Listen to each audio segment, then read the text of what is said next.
Hello' everyone, নমস্কাৰ সকলোকে। আশা কৰোঁ সকলো ভালে আছে, ময়ো ভালে আছোঁ। থাম্বনেইল দেখি চাগে আপোনালোকে গম পাইছে আজি আমি গৈ আছোঁ ভাৰ্চাইলৈ।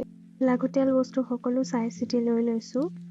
পেৰিছৰ পৰা ভাৰ্চাইলৈ দূৰত্ব হ'ল 36.6 কিলোমিটাৰ্ছ আৰু গাড়ীয়েদি গ'লে প্ৰায় 40 পৰা 45 মিনিট লাগি যায়। আমাৰ টিকেট আছিলে ৰাতিপুৱা 10:30, গতিকে আমি 9টাতে ওলাই দিলোঁ। আজি পেৰিছত বতৰ খুব ডাৱৰীয়া আৰু ভাৰ্চাইতো বৰষুণ হোৱা সম্ভাৱনা আছে বোলে। আমি যিহেতু ইয়াতে নতুন, গতিকে সহজ হ'বলৈ আমি উবাৰ বুক কৰি গৈ আছোঁ। কিন্তু ভাৰ্চাই পেলেচ যাবলৈ পেৰিছৰ পৰা আৰিয়াৰৰ ব্যৱস্থাও আছে। আহি পালোঁ আমি, কিন্তু এণ্ট্ৰিটো 10:30ত আছে, গতিকে অলপ এনেই ওচৰে পাঁজৰে ঘূৰি ফুৰোঁ।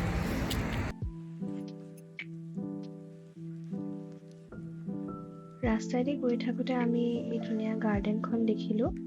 ভাবিলোঁ যে এবাৰ সোমাই চাই যাওঁ। গাৰ্ডেনখনৰ নাম জাৰ্ডা মলিয়েৰ। মলিয়েৰ এজন ফ্ৰেঞ্চ নাট্যকাৰ, অভিনেতা আৰু কবি আছিল। তেওঁক ফ্ৰেঞ্চ ভাষা আৰু বিশ্ব সাহিত্যৰ অন্যতম মহান লেখক হিচাপে গণ্য কৰা হয়। তেনেকৈ অলপ 20-25 মিনিট ওচৰে পাঁজৰে ঘূৰাৰ পিছত এয়া পেলেচৰ ফালে এতিয়া আমি ঘূৰি গৈ আছোঁ।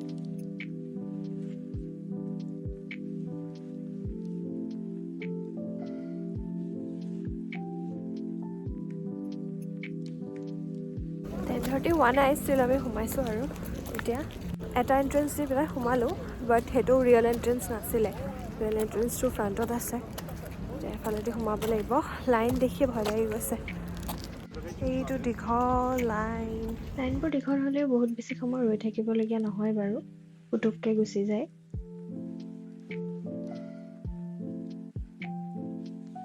ভাৰ্চাই পেলেচটো বহুত বিশাল। বাগিচাসমূহকে ধৰি ইয়াৰ আয়তন 8.15 বৰ্গ কিলোমিটাৰ।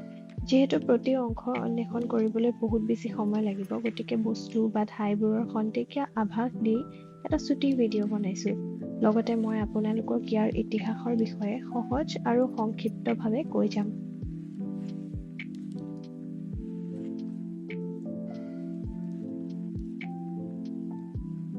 (1623) চনত কিং লুই দ্য 13th নিজৰ চিকাৰ অভিযানৰ বাবে এডোখৰ শান্ত আশ্ৰয় বিচাৰি এই ঠাইতে এখন হাণ্টিং লজ নিৰ্মাণৰ দায়িত্ব দিয়ে। এই লজে ইতিহাসৰ অন্যতম মেগনিফিচেণ্ট ৰাজপ্ৰসাদলৈ পৰিণত হ'বলগীয়া ভাৰ্চাই পেলেচৰ আৰম্ভণি আছিল। বহুত বছৰৰ পিছত লুই দি 13th পুত্ৰ লুই দি 14th সিংহাসনত আৰোহণ কৰে।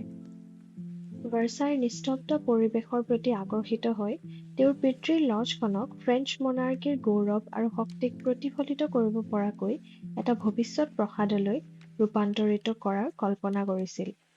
1661 চনৰ পৰা আৰ্কিটেক্ট লুই লেভিউ আৰু লেণ্ডস্কেপ ডিজাইনাৰ আন্দ্ৰে লে নথৰ নিৰ্দেশনাত এই হাণ্টিং লজখনৰ ৰূপান্তৰ আৰম্ভ হয়। ৰাজপ্ৰসাদটো সম্প্ৰসাৰিত হৈ পৰিল আৰু বাগিচাবোৰ ফুলি উঠিল ইন্ট্ৰিকেট পেটাৰ্নছ, ফাউণ্টেইনছ আৰু স্কাল্পচাৰ্ছৰ সৈতে। 1682 চনৰ ভিতৰত এই ৰূপান্তৰ ইমানেই গভীৰ হৈ পৰে যে লুই দি 14th নিজৰ দৰবাৰ আৰু চৰকাৰৰ আসন ভাৰ্চাইলৈ স্থানান্তৰিত কৰাৰ সিদ্ধান্ত লয়, যাৰ ফলত ই ফ্ৰান্সৰ ৰাজনৈতিক ক্ষমতাৰ হৃদপিণ্ড হৈ পৰে। পেলেচৰ ভিতৰতে এনেধৰণৰ বহুত শ্বপছো লগাই থোৱা আছিল, য'ত বিভিন্ন ধৰণৰ সামগ্ৰী পোৱা যায়। এনেধৰণৰ সামগ্ৰীবোৰ পৰ্যটকসকলে ছুভিনিয়ৰ্ছ হিচাপে ইয়াৰ পৰা লৈ যাব পাৰে। বস্তুবোৰত এটা এণ্টিক টাচ দিয়া আছে, যেনে ধৰক এই প্লেটছ কেইখনত মেৰী এণ্টুৱানেটৰ চিত্ৰ অঁকা আছে। বাকী বস্তুবোৰো আপোনালোকে দেখিলে গম পাব যে অলপমান পুৰণি ধৰণৰ দৰে বনোৱা গৈছে।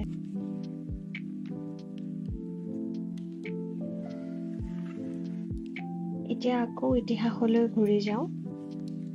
ৰাজপ্ৰসাদটো কাৰ্যকলাপৰ এক ব্যস্ত কেন্দ্ৰত পৰিণত হৈছিল। গ্ৰেণ্ড বল, অনুষ্ঠান আৰু দৈনন্দিন আদালতৰ জীৱন আয়োজন কৰা হৈছিল। এই সকলোবোৰ লুই দি 14th বা যাক ছান কিং বুলিও কোৱা হয়, তেওঁৰ ৰাজত্বকালৰ মহিমা প্ৰদৰ্শনৰ বাবে আয়োজন কৰা হৈছিল।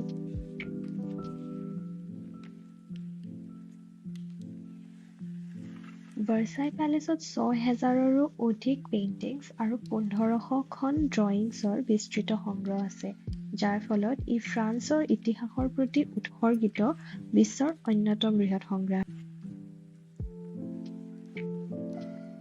তাৰ তাৰোপৰি ভাৰ্চাইৰ মেনেজাৰীত হাতী, অষ্ট্ৰিচেছ আৰু লামা আদি জীৱ-জন্তুও আছিল। ই ৰাজকীয় প্ৰতিপত্তিৰ প্ৰতীক আছিল আৰু ইয়াৰ উপৰিও ই প্ৰাণীসমূহৰ অধ্যয়ন আৰু চিত্ৰণ কৰা প্ৰকৃতিবিদ আৰু শিল্পীসকলক আকৰ্ষণ কৰিছিল।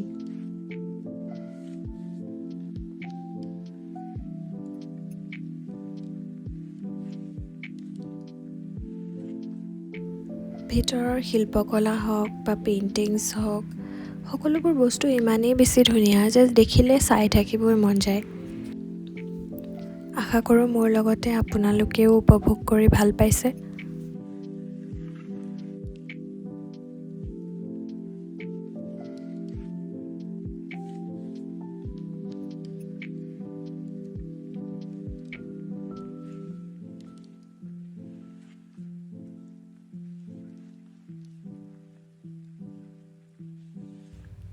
এই ষ্টেচুটো হৈছে লুই দি 14ৰ, যোনে ভাৰ্চাই পেলেচ বনাইছিলে।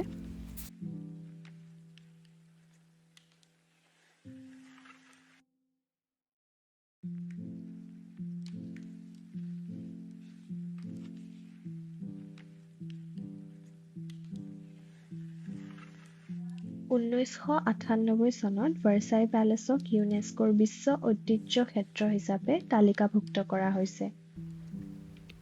আপোনালোকে ইতিমধ্যে অনুভৱ কৰিব পাৰিছেই চাগে যে পেলেচটো কিমান বেছি বিশাল হয়। গতিকে মই যিমান পাৰোঁ দেখুৱাবলৈ চেষ্টা কৰিছোঁ।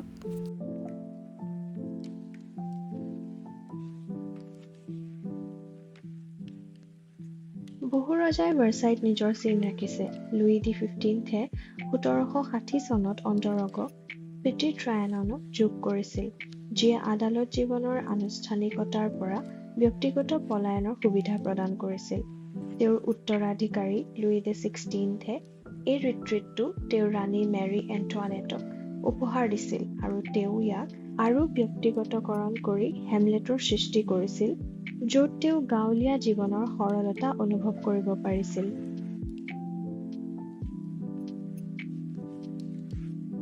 ইয়াতে যে দেখিছে এই বাচন-বৰ্তনবোৰ সেই সময়ৰে। কিন্তু ভৱিষ্যতে ভাৰ্চাই পেলেচক পৰিৱৰ্তনৰ জোৱাৰৰ পৰা ৰক্ষা কৰিব পৰা নাছিল। 1789 চনত ফ্ৰেঞ্চ ৰেভলিউচনৰ উত্তাপৰ মাজতেই ৰাজ পৰিয়ালে ৰাজপ্ৰসাদ এৰি যাবলৈ বাধ্য হয় আৰু ভাৰ্চাইৰ অন্ত পৰিল। তাৰ পিছত এই ৰাজপ্ৰসাদটোৱে সংগ্ৰহালয় হিচাপে কাম কৰাকে ধৰি বিভিন্ন পৰিৱৰ্তন ঘটায়, যাৰ ফলত ইয়াৰ উত্তৰাধিকাৰ যুগ যুগ ধৰি টিকি থকাটো নিশ্চিত হয়। আজি আপুনি সমৃদ্ধিশালী হলবোৰৰ মাজেৰে বিচৰণ কৰি নিখুঁতভাৱে ডিজাইন কৰা এই বাগিচাবোৰত খোজ কাঢ়ি ইতিহাসৰ তৰপবোৰৰ মাজেৰে খোজ কাঢ়িব পাৰে। প্ৰতিটো চুকতে উচ্চাকাংক্ষা, শিল্পকলা আৰু এসময়ত ভাৰ্চাইক ঘৰ বুলি কোৱা লোকসকলৰ কাহিনীবোৰ লুকাই আছে।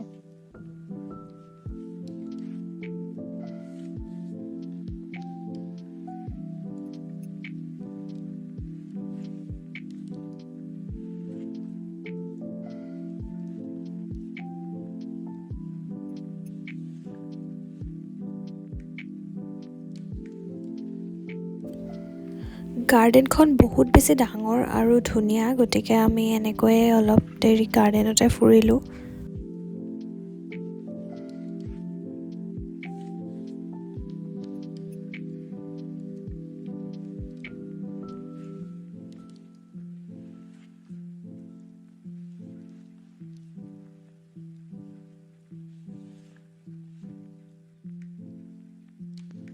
বহুত সময় খোজকাঢ়ি ভৰি বিষাই গৈছিল, সেইকাৰণে অলপমান এই ফাউণ্টেইনটোৰ সন্মুখতে বহিও ল'লো।